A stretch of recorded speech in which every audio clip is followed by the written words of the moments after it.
The Amalekites... Well, let's not talk about the Amalekites, in part because here's the problem. For most Christians, the Old Testament is different than the New and is seen through the light of the New. So but if you want to go to, Dennis Prager, who has written about this from a Jewish perspective, has written about the Deuteronomy, the Book of Kings, the Amalekites. Sure, we can bring him out what he later, considers to be the justifiable massacre of the Canaanites. I don't really want to go there because... Well, I know why you don't want to go there. Well, the reason I don't want to go there, the Old Testament is full of horrific massacres. Yes, and that is hold on. Massacres which are ordained. Massacres which appear to be ordained by Yahweh directly. Sure. Agreed.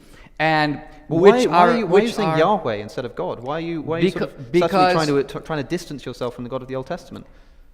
Well, I'm not trying to distance myself. I'm simply trying to say that any reader... So why is that the first time you've used the word Yahweh in this conversation? I'll tell you why. Because there is a movement within the Bible itself that you are completely missing. Do not think that I have come to abolish the law or the prophets. I have not come to abolish them, but to fulfill them. For truly I tell you, until heaven and earth disappear, not the smallest letter, not the least stroke of a pen, will by any means disappear from the law until everything is accomplished. Therefore, anyone who sets aside one of the least of these commands and teaches accordingly will be called least in the kingdom of heaven, but whoever practices and teaches these commands will be called great in the kingdom of heaven.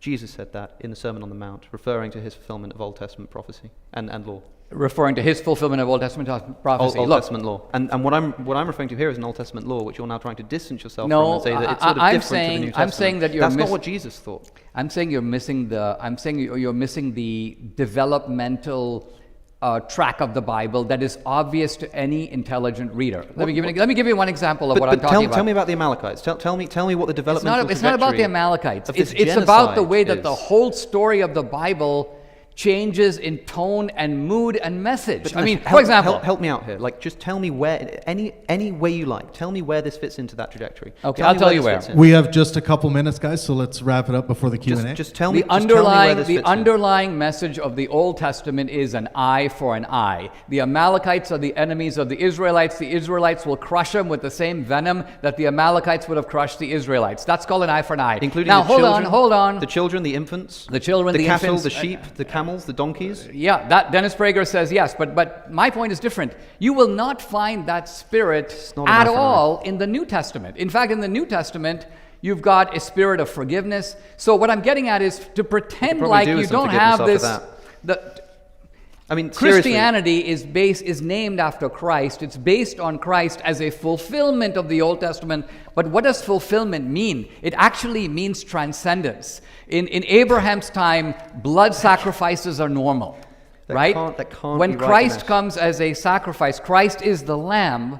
The point is, those blood sacrifices aren't necessary anymore. Listen, That's the Christian reading. And you keep filibustering me because you know that the Bible is showing a movement in a direction, and to miss the movement is to miss the Bible.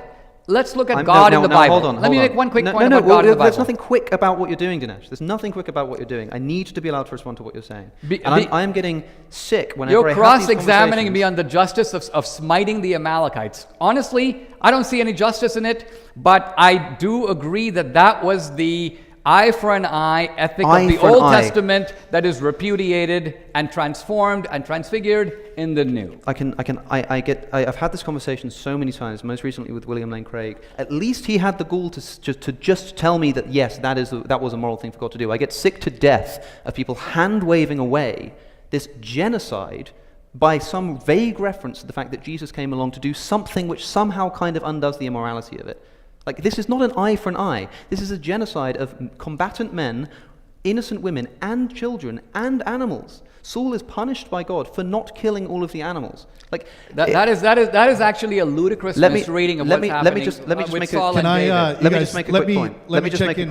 I have to make this point. Okay. I've got to read the text from Joshua as well. Okay, and then we'll check in with the audience because we're probably. I think the audience is going to agree that we want this to keep going. No, that's fine. Instead of going to Q&A, but we'll check in just after Alex's point here. I think it's important. Read these texts for yourself. There is no way that I'm misreading this text. We know that this is what's happening in the slaughter of Ai. That's a type of Canaanite. In Joshua, we're told that when Israel had finished killing all of the men in Ai, in the fields and in the wilderness, where they had chased them, And when every one of them had been put to the sword, the Israelites returned to Ai and killed those who were in it. That is to say, that we're told that this is just because the promised land was inhabited, and God's God, he's allowed to do this. So because the Israelites want that land, they have to go and chase out the Ai. So they chase them into the wilderness. They chase after them. They slaughter them in the wilderness. They then turn around, come back into the city, and kill who's left. Who's left if the combatants have run away? The women and the children. This is intolerable, and I cannot have it simply waved away. All right, hang on. Jesus. Let me just for a second. It can't happen. It can't keep happening. Let's pause You're completely blind to the irony of what you're saying. Dinesh, can we pause for just a second? Yeah. Okay, everyone who wants to go to Q&A right now, make a loud noise. Everyone who wants the discussion to continue on and eat up the Q&A time, cheer. Okay, sorry guys, we're gonna let them roll through Q&A.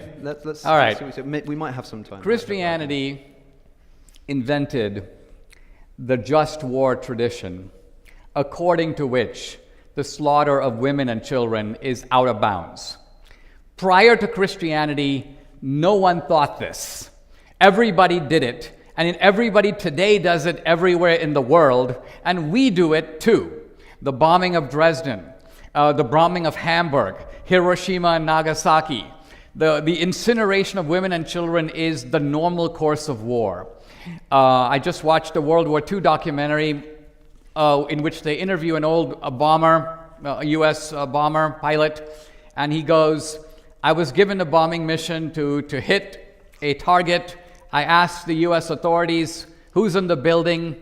They said 20,000 women and children. And this guy kind of breaks down. You can watch this on Netflix. And he goes, I'm like, what the hell? You want me to kill 20,000 women and children? He goes, we're supposed to be the good guys. And he goes, but I couldn't repudiate the order. It was an order, so I did it. So what I'm getting at is that everybody does it. It is not ethical. It is not. But I'm simply saying, Alex, that you are a product of the Christian morality that repudiates it now. You're standing on a Christian mountain and acting like, whoa, look at these Christians.